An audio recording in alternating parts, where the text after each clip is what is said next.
I grew up in a family that was very active, and they tried to include me as much as possible. But for Kimberly Kolstad, certain activities were tough to do as she was a motorized wheelchair user.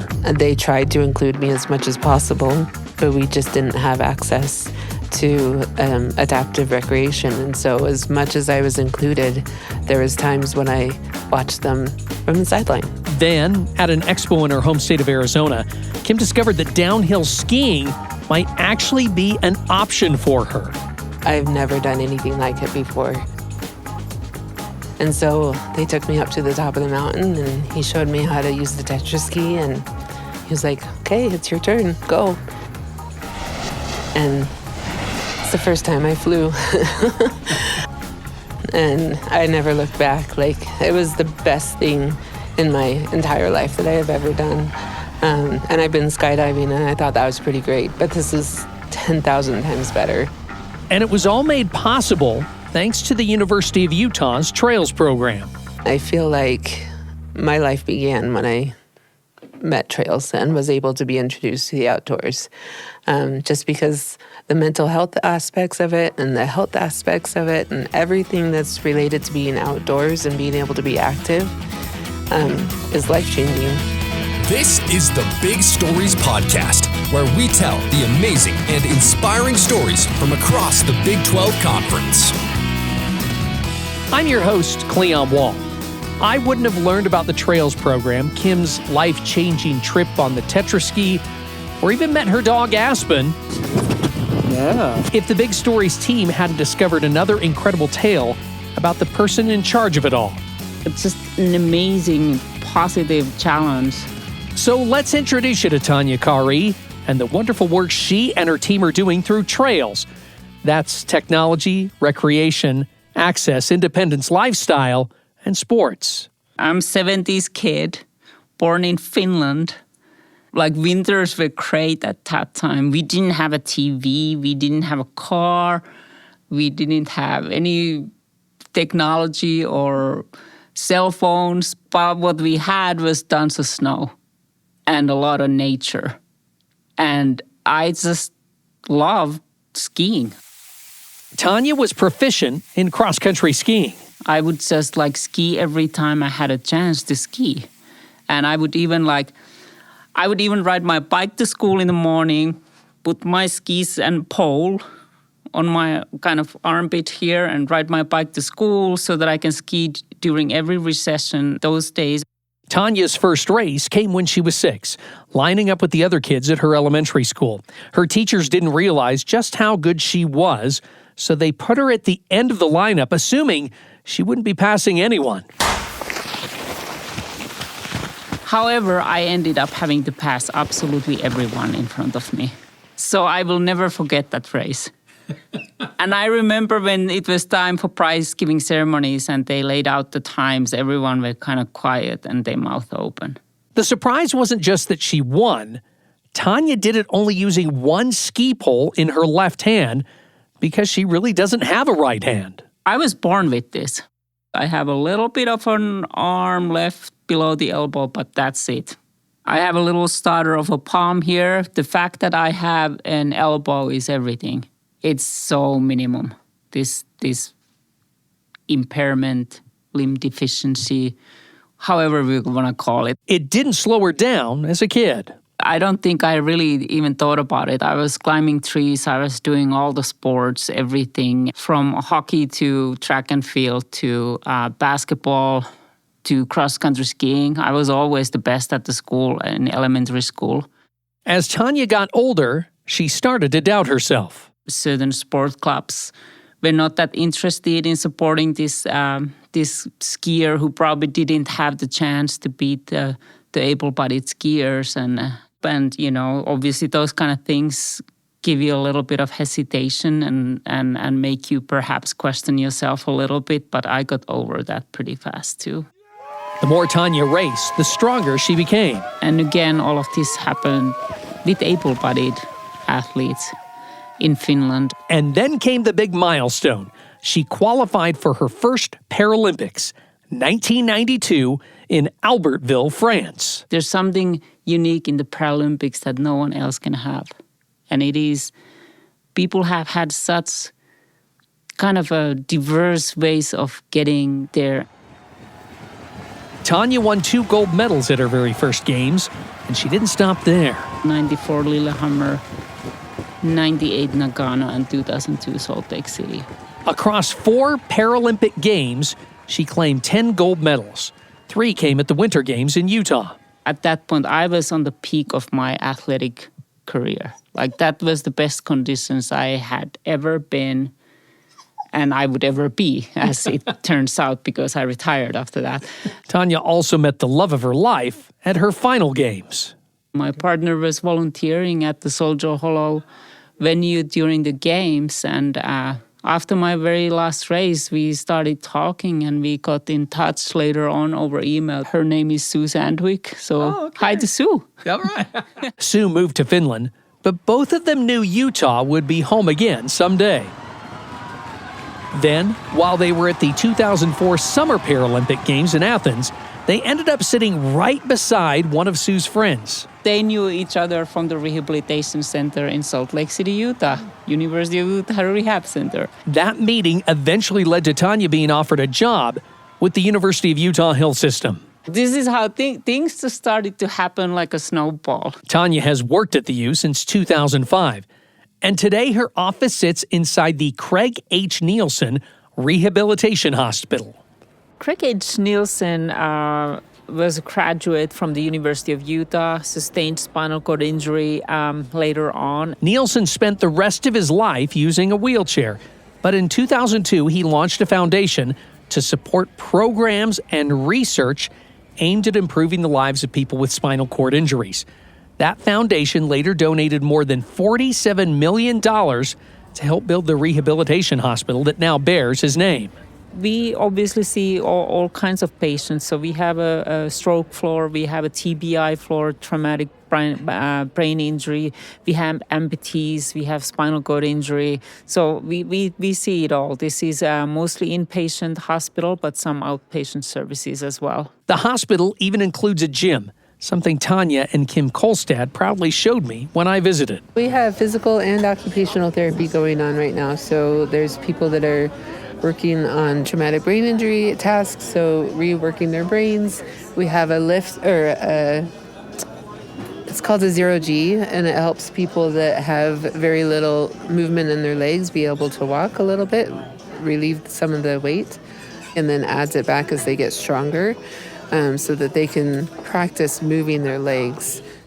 When I asked if I could talk with some of the patients in the gym, Kim politely told me no. Yeah, physical therapy is and occupational therapy, very sacred time. I don't like to interrupt. These are exactly the kind of patients the Trails program is designed to serve. So the way Trails program started was actually the realization that our patients with complex physical disability didn't necessarily get back into active living and recreation. And some patients began asking for more opportunities to do things outdoors. The fact that your patients start to challenge you to push more into development of recreational opportunity is success itself already. Because then it's not only me trying to convince people that it's beneficial for you, but the patient is coming to me, hey, that's great, but I don't really like to be a luggage or pushed around by someone. Like, I don't want someone to paddle me around the lake or ski me down the hill. That's how this idea came up. That idea was the Tetra ski. Since we are in this academic campus here, so here we see an example of healthcare professionals, sports professionals, mechanical engineering, software sciences coming all together. And it started as a student project from this idea that let's start to create a ski that enables people to more independent skiing. Obviously, we crushed it first and failed, and that's how everything good starts, right? So you're sitting in a seat. It has 2 skis underneath it that are not super close together. They're a little bit farther apart for stability. And then a joystick is attached. This is for me. There's other adaptions as well, but there's a joystick that controls the actuators, that controls the skis. And if you can't use your arms or hands? They use sip and puff technologies. So if you sip in, it goes one way. If you puff out, it goes another way. I'm pretty hardcore and I don't tear up too often, but I was pretty emotional because I knew that we are not talking about anymore like some kind of a project that maybe gets in a corner, but now we are at the point where we can actually start to change some culture. Recreational skiing soon turned into a once-a-year event, the Brian McKenna Tetra Ski Express. It's named after Brian, the trailblazing skier who tested the first Tetra ski and has now passed away. This competition is intense. And there's a lot of smack talk that goes on, and it's a lot of fun. Are you dishing out that smack talk, Kim? Oh, heck yeah. Tanja and her team are now pushing to include a Tetra ski event in the 2034 Salt Lake Paralympic Games. There's a heck lot of work to do on this, but no doubt in my mind this can't happen. To be able to think that someone like me or somebody that's on a ventilator can go to the Paralympics, that's amazing.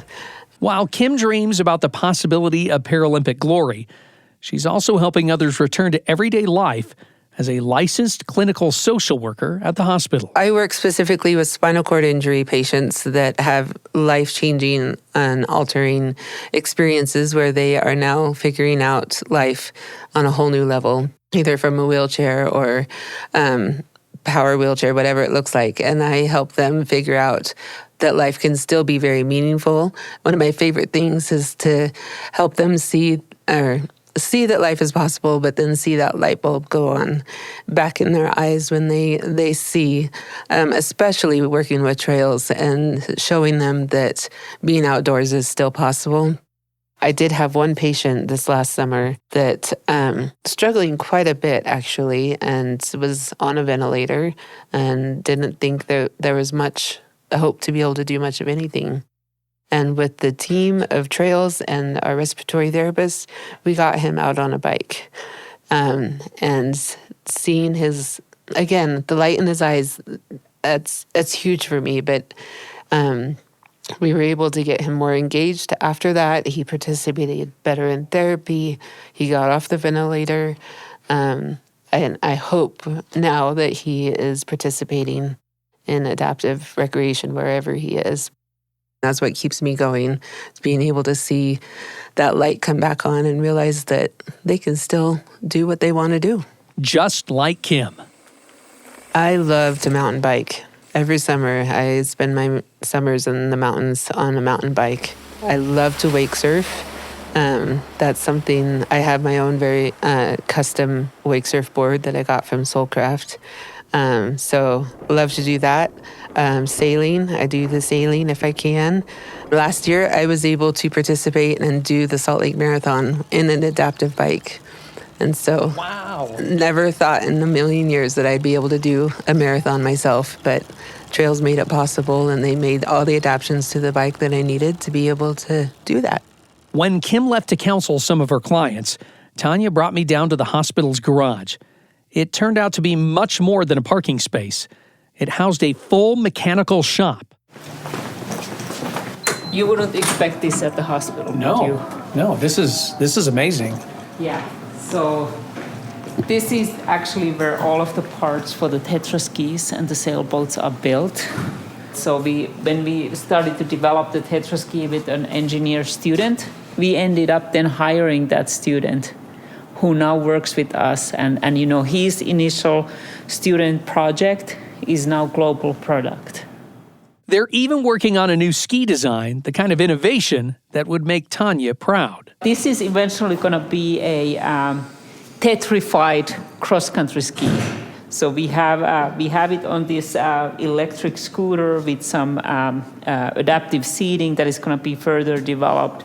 It has outriggers on it for stability, and now we're going to start to add the controllers.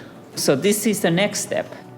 I'm not even looking at this like necessarily as a work. Like some days I wonder, like, why am I paid for this? This is so fun. One thing I love about Tanja is that she does push you.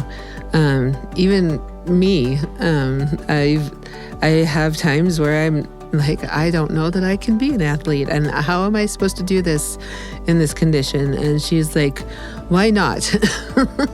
And how do you say no to that? And with the marathon, I didn't think I would be able to do the marathon, and she has a very creative mind, and she worked with me, and we were able to figure out something that was impossible.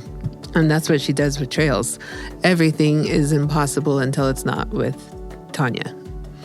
So I think trails would not be the same without her, for sure.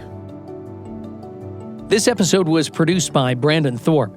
Music and sound design was provided by Jimmy Call and the BYUradio post-production team. The Big Stories podcast will be back soon with more inspiring and amazing tales from around the Big 12. I'm Cleon Wall, and Big Stories is a production of BYUradio.